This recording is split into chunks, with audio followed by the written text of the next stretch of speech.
भक्तजनों, माताओं, बहनों, सादर जय श्री कृष्ण। हमारे YouTube चैनल में आप सभी का बहुत बहुत स्वागत है। मैं हूं आपके साथ आचार्य धर्मेंद्र शास्त्री। आज हम आपको बताने जा रहे हैं कि इस बार शारदीय नवरात्रि की दुर्गा अष्टमी, महाअष्टमी तथा दुर्गा नवमी एवं दशहरा का महापर्व कब रहेगा, क्योंकि इस बार पंचांगों में कुछ मत भिन्नता है और इस मत भिन्नता के कारण जन सामान्य में एक ही प्रश्न लगातार आ रहा है कि दुर्गा अष्टमी का कुलदेवी का पूजन कब करना है, कन्या भोजन कब करवाना है तथा दुर्गा नवमी, महानवमी का पूजन अर्चन कब करना है और विजयादशमी यानी दशहरा का महापर्व कब मनाना चाहिए। तो यह संपूर्ण जानकारी इस वीडियो के माध्यम से हम आपको प्रदान करने जा रहे हैं। आप सभी से अनुरोध है कि इस ज्ञानवर्धक वीडियो को अंत तक देखिएगा और देखने के पश्चात अधिक से अधिक लोगों को, भक्तजनों को, अपने मित्रों को, अपने चिर परिचितों को शेयर भी कर दीजिएगा ताकि सभी को सही और सटीक शास्त्रोक्त जानकारी प्राप्त हो सके। तो सबसे पहले आपको और आपके पूरे परिवार को शारदीय नवरात्रि महापर्व की बहुत बहुत शुभकामनाएं और बधाइयां। माता रानी का भरपूर आशीर्वाद आप सभी के जीवन पर सदैव बना रहे। आप सभी सुखी रहें, स्वस्थ रहें, व्यस्त रहें, मस्त रहें, निरंतर उन्नति तथा प्रगति को प्राप्त करते रहें। 3 अक्टूबर 2024 गुरुवार के दिन से आश्विन माह के शुक्ल पक्ष की शारदीय नवरात्रि का आरंभ हो चुका है और नवरात्रि लगातार 9 दिनों की रहती है। प्रतिपदा से लेकर के नवमी तक सभी भक्तजन, माताएं, बहनें अपनी अपनी श्रद्धा, आस्था और परंपरा के अनुसार भगवती जगदम्बा की पूजा अर्चना करते हैं और अष्टमी के दिन कई घरों में, परिवारों में कुल देवी का विशेष पूजन अर्चन किया जाता है तथा नवमी के दिन विशेष पूजन अर्चन करके कन्या भोजन भी संपन्न करवाया जाता है। वैसे तो कन्या भोजन की जो व्यवस्था है वो आप नवरात्रि में कभी भी किसी दिन करवा सकते हैं। आवश्यक नहीं है कि आप सप्तमी, अष्टमी या नवमी को दुख करें। नवरात्रि के प्रत्येक दिन आप कन्या भोजन करवा सकते हैं, क्योंकि कन्या तो देवी का स्वरूप है और देवी जगदम्बा की प्रसन्नता के लिए 9 दिनों तक लगातार भी आप कन्या भोजन संपन्न करवा सकते हैं। इसी प्रकार कई भक्तजनों द्वारा अष्टमी तथा नवमी का व्रत धारण किया जाता है। कुछ भक्तजन नवरात्रि के पहले दिन और अंतिम दिन व्रत धारण करते हैं, तो उनको भी असमंजस है कि उनको व्रत कब करना है और किस प्रकार से और किस विधि से करना चाहिए तथा नवरात्रि का समापन आपको कब करना चाहिए। शारदीय नवरात्रि की अष्टमी को महाअष्टमी कहते हैं। इस महाअष्टमी को दुर्गा अष्टमी भी कहा जाता है। इस दिन पूजा का विशेष महत्व है। इसी दिन कुलदेवी का विशेष पूजन अर्चन होता है तथा कई घरों और परिवारों में नवरात्रि व्रत का समापन हवन, पूजन और कन्या भोजन संपन्न होता है। इस बार महाअष्टमी, दुर्गा अष्टमी का प्रारंभ 10 अक्टूबर 2024 गुरुवार को दोपहर 12:32 से अष्टमी तिथि लग जाएगी, जो कि 11 अक्टूबर 2024 शुक्रवार को दोपहर 12:07 पर अष्टमी तिथि समाप्त हो जाएगी। क्योंकि अष्टमी तिथि एक दिन पहले लग रही है, तो सभी लोगों के मन में यह प्रश्न है कि आखिर हम यदि शाम के समय दुर्गा अष्टमी का पूजन करते हैं, रात्रि के समय दुर्गा अष्टमी का पूजन करते हैं, तो फिर हमको कब करना चाहिए। क्योंकि अधिकतम जो पंचांग है उन सभी पंचांगों में 11 अक्टूबर 2024 शुक्रवार के दिन ही दुर्गा अष्टमी बताई गई है। उसका कारण यह है कि नवमी विद्या जो अष्टमी होती है वो सर्वोत्तम मानी जाती है और उदया तिथि के अनुसार शारदीय नवरात्रि की जो दुर्गा अष्टमी है वो 11 अक्टूबर 2024 शुक्रवार के दिन ही रहेगी। हालांकि इस दिन दोपहर 12:07 पर अष्टमी तिथि समाप्त हो जाएगी। अब ऐसे में यदि आप कहेंगे कि अष्टमी तिथि तो समाप्त हो गई, फिर हम अष्टमी का पूजन कब और कैसे करें, तो हमारे शास्त्रों में यह बताया गया है कि जो तिथि सूर्योदय को स्पर्श करती है या सूर्योदय को देखती है, वह तिथि पूरे दिन और रात मानी जाती है। इसलिए आप यदि कुल देवी का पूजन करना चाहते हैं, महाअष्टमी का पूजन अर्चन करना चाहते हैं, तो आपको 11 अक्टूबर 2024 शुक्रवार के दिन ही महाअष्टमी का पूजन करना चाहिए, कुल देवी का पूजन अर्चन करना चाहिए।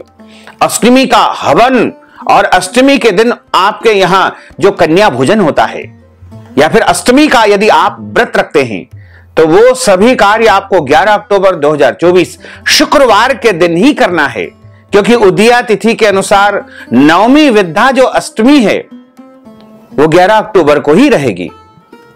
और अब सवाल आता है कि नवमी तिथि कब मानी जाए, क्योंकि इस बार नवमी तिथि का जो प्रारंभ है वो 11 अक्टूबर 2024 शुक्रवार को दिन में 12:07 से हो जाएगा, जो कि 12 अक्टूबर 2024 शनिवार को सुबह 10:57 पर नवमी तिथि समाप्त हो जाएगी। हमारे शास्त्रों में स्पष्ट रूप से उल्लेख मिलता है कि जो अष्टमी युक्त नवमी है वो सर्वोत्तम मानी गई है। दशमी युक्त जो नवमी होती है वो श्रेष्ठ नहीं मानी जाती है, यानी दशमी युक्त नवमी का त्याग करना चाहिए। कभी भी दशमी युक्त नवमी के दिन नवमी का या महानवमी का पूजन अर्चन नहीं करना चाहिए। तो आप सभी भक्तजन यदि हमारे मत को मानते हैं, हमारे विचार को यदि आप मानते हैं, तो आपको 11 अक्टूबर 2024 शुक्रवार के दिन महाअष्टमी का पूजन करना है। वही महानवमी का जो पूजन अर्चन है वो भी 11 अक्टूबर 2024 शुक्रवार के दिन ही करना चाहिए। अष्टमी और नवमी दोनों ही महापर्वों का पूजन अर्चन व्रत 11 अक्टूबर 2024 शुक्रवार के दिन ही आपको करना चाहिए। यदि आप चाहें तो 12 अक्टूबर के दिन सुबह के समय जवारे विसर्जन कर सकते हैं, कन्या भोजन करवा सकते हैं, हवन आदि कर्म भी आप कर सकते हैं, लेकिन अष्टमी नवमी का जो पूजन का जो कार्य है वो आपको 11 अक्टूबर 2024 शुक्रवार के दिन ही करना है। जैसे कई परिवारों में यदि अष्टमी का पूजन रात्रि के समय होता है, तो उनको भी 11 अक्टूबर 2024 शुक्रवार की रात में ही करना चाहिए। किसी भी परिस्थिति में 10 अक्टूबर 2024 गुरुवार के दिन अष्टमी का पूजन नहीं करना चाहिए, क्योंकि सप्तमी विद्या जो अष्टमी मानी जाती है वो दोष युक्त होती है। इसलिए कभी भी सप्तमी युक्त अष्टमी का पूजन नहीं करना चाहिए, हमेशा नवमी युक्त अष्टमी का ही पूजन अर्चन करना चाहिए और अष्टमी युक्त नवमी का पूजन करना चाहिए। नवमी में कभी भी दशमी का वैध होता है, उस दिन यदि आप कुलदेवी का पूजन अर्चन कर लेते हैं तो वो दोषपूर्ण मानी जाती है।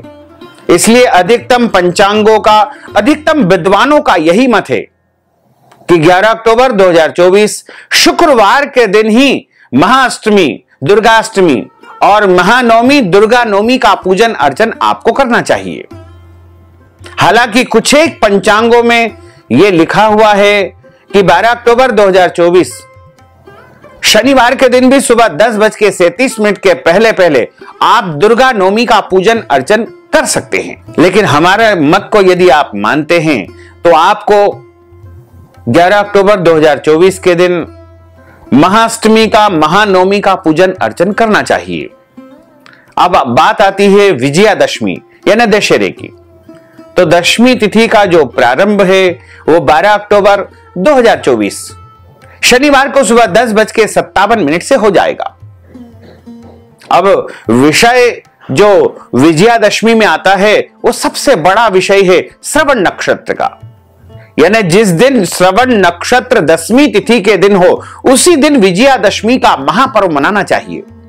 तो इस बार विजयादशमी का यानी दशहरे का जो महापर्व है 12 अक्टूबर 2024 शनिवार के दिन ही विजयादशमी यानी दशहरे का महापर्व मनाया जाएगा। इसी दिन दशमी तिथि में श्रवण नक्षत्र का संयोग निर्मित हो रहा है। दशमी तिथि का आरंभ 12 अक्टूबर 2024 शनिवार को सुबह 10:57 से हो जाएगा। जो कि 13 अक्टूबर 2024 रविवार को सुबह 9:09 पर दशमी तिथि समाप्त हो जाएगी। इस प्रकार विजयादशमी जो श्रवण नक्षत्र युक्त रहेगी वो 12 अक्टूबर 2024 शनिवार के दिन ही रहेगी। इसके बाद आती है एकादशी, जो कि पापांकुशा एकादशी आ रही है और ये एकादशी नवरात्रि के ठीक बाद आती है। आश्विन माह के शुक्ल पक्ष की जो एकादशी होती है उसे पापांकुशा एकादशी के नाम से जाना जाता है। इस बार एकादशी तिथि का आरंभ 13 अक्टूबर 2024 रविवार की सुबह 9:09 से हो जाएगा, जो कि 14 अक्टूबर 2024 सोमवार की सुबह 6:41 पर एकादशी तिथि समाप्त हो जाएगी। चूंकि दशमी युक्त जो एकादशी है उसका कभी भी व्रत नहीं करना चाहिए। 13 अक्टूबर 2024 रविवार के दिन दशमी युक्त एकादशी है, इसलिए किसी भी भक्तजन माताओं बहनों को 13 अक्टूबर 2024 रविवार के दिन एकादशी का व्रत नहीं करना है।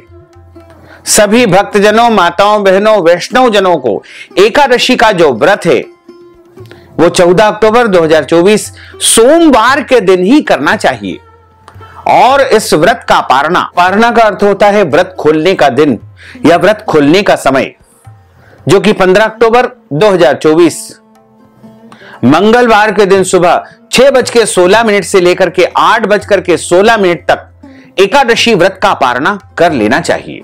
तो स्पष्ट रूप से यह कहा जाए तो आप 11 अक्टूबर के दिन महाअष्टमी और दुर्गा नवमी का पूजन अर्चन करें और 12 अक्टूबर यानी शनिवार के दिन विजयादशमी का महापर्व आप मनाएं।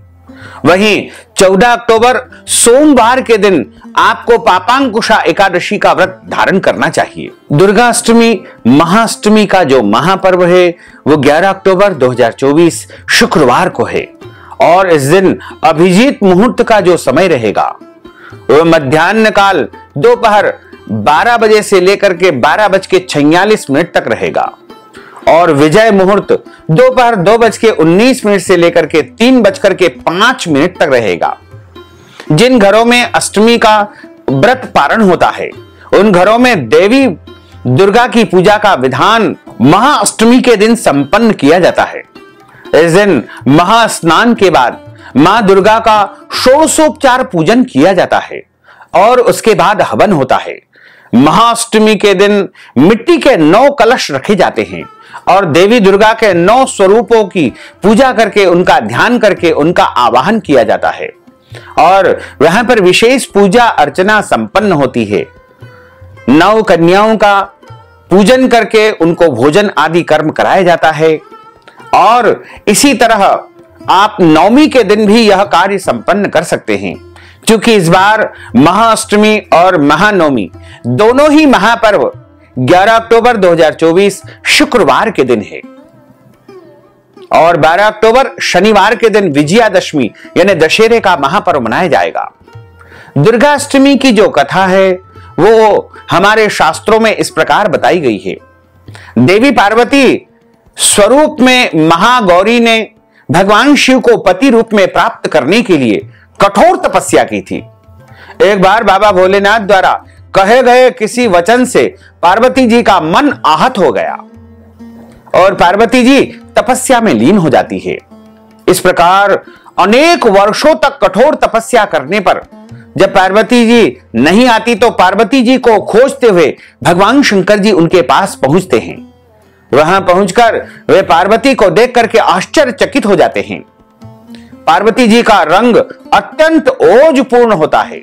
उनकी छटा चांदनी के समान सफेद और कुंद के फूल के समान धवल दिखाई पड़ती है। उनके वस्त्र और आभूषण से प्रसन्न होकर के देवी उमा को गौर वर्ण का वरदान देते हैं और वे देवी महागौरी कहलाती है। दुर्गाष्टमी तिथि परम कल्याणकारी, पवित्र सुख देने वाली और धर्म की वृद्धि करने वाली है। दुर्गाष्टमी को मां भगवती का पूजन करने से कष्ट दुख मिट जाते हैं और शत्रुओं पर विजय प्राप्त होती है।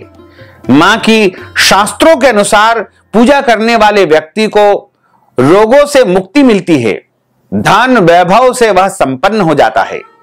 देव, दानव, राक्षस, गंधर्व, नाग, यक्ष, किन्नर, मनुष्य आदि सभी अष्टमी और नवमी को ही देवी की पूजा अर्चना करते हैं। हमारे पुराणों में, कथाओं में बताया गया है कि इसी तिथि को मां जगदंबा ने चंड मुंड राक्षसों का संहार किया था। महाअष्टमी के दिन माता गौरी की विशेष पूजा अर्चना की जाती है। महाअष्टमी के दिन स्नान के बाद उनका विशेष पूजन अर्चन करके उनको विशेष रूप से भोग लगाया जाता है। इस दिन मां जगदंबा को हलवा, पूड़ी, मालपुआ और खीर, चने की सब्जी और अन्य प्रकार के जो व्यंजन है उनका भोग बना करके अर्पण किए जाते हैं। और जगदंबा का स्वरूप मान करके नव कन्याओं का भी इस दिन पूजन अर्चन किया जाता है। अष्टमी के दिन कुल देवी की पूजा के साथ मां काली, दक्षिण काली, भद्रकाली और महाकाली की आराधना की जाती है। अष्टमी के दिन माता को नारियल का भोग लगाया जाता है। इस दिन नारियल आपको नहीं खाना चाहिए। नारियल यदि खाना है तो प्रसाद के रूप में अगले दिन खाना चाहिए, क्योंकि ऐसा कहा गया है कि इस दिन नारियल खाने से बुद्धि कमजोर होती है। माता महागौरी अन्नपूर्णा का स्वरूप है। इस दिन माता अन्नपूर्णा की विशेष पूजा होती है, इसलिए अष्टमी के दिन कन्या भोजन और ब्राह्मणों को भोजन कराया जाता है। इस भोजन में खीर, मालपुआ, मीठा हलवा, पूरण पोली, केले, नारियल, सभी प्रकार की मिठाइयां, घेवर, घी, शहद तथा तिल और गुड़ की मिठाई बना करके माता को अर्पण की जाती है। यदि अष्टमी को आप व्रत का पारणा कर रहे हैं तो विविध प्रकार से महागौरी का पूजन अर्चन करके भजन, कीर्तन, नृत्यादि उत्सव आपको करना चाहिए और विविध प्रकार से पूजा हवन करके 9 कन्याओं को भोजन करवाना चाहिए। हलवा आदि प्रसाद के रूप में आपको वितरित करना चाहिए और ब्राह्मण देवता को भोजन करवा करके व्रत का पारणा आप यदि करने जा रहे हैं तो आप उनको वस्त्र दान करें, दक्षिणा का दान करें और जो भी यथासंभव हो ब्राह्मण देवता को दान पुण्य करना चाहिए। यदि आप वस्तु का दान नहीं कर पाते हैं तो इसके निमित्त धन राशि उनको यदि प्रदान कर देंगे तो भी आपको नवरात्रि व्रत का, नवरात्रि पारणा का संपूर्ण पुण्य फल प्राप्त हो सकेगा।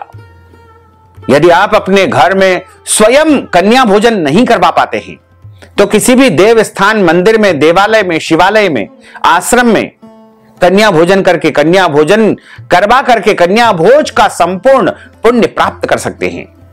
तो भक्तजनों, माताओं, बहनों, यदि आप दुर्गा अष्टमी, महानवमी के अवसर पर अपनी ओर से हमारे माध्यम से कन्या भोजन करवाना चाहते हैं, कन्याओं को उपहार स्वरूप कुछ भी दान पुण्य करना चाहते हैं, या फिर आप ब्राह्मणों को भोजन करवाना चाहते हैं, ब्राह्मणों को अन्नदान, वस्त्रदान, गौदान या कोई भी दान पुण्य नवरात्रि के निमित्त करना चाहते हैं, तो आप अपना नाम और गोत्र हमें व्हाट्सएप के माध्यम से भेज दें और इस हेतु नगद धनराशि अपनी श्रद्धा से हमारे गूगल पे, फोन पे, पेटीएम नंबर या अकाउंट नंबर या बारकोड के माध्यम से भेज करके शारदीय नवरात्रि का, दुर्गाष्टमी का, महानवमी का संपूर्ण पुण्य फल आप प्राप्त कर सकते हैं। साथ ही आप सभी से अनुरोध है कि हमारे इस ज्ञानवर्धक वीडियो को अधिक से अधिक लोगों को शेयर करिएगा, लाइक करिएगा, कमेंट करिएगा और यदि अभी तक आपने सब्सक्राइब नहीं किया है तो अभी और इसी समय सब्सक्राइब कर लीजिए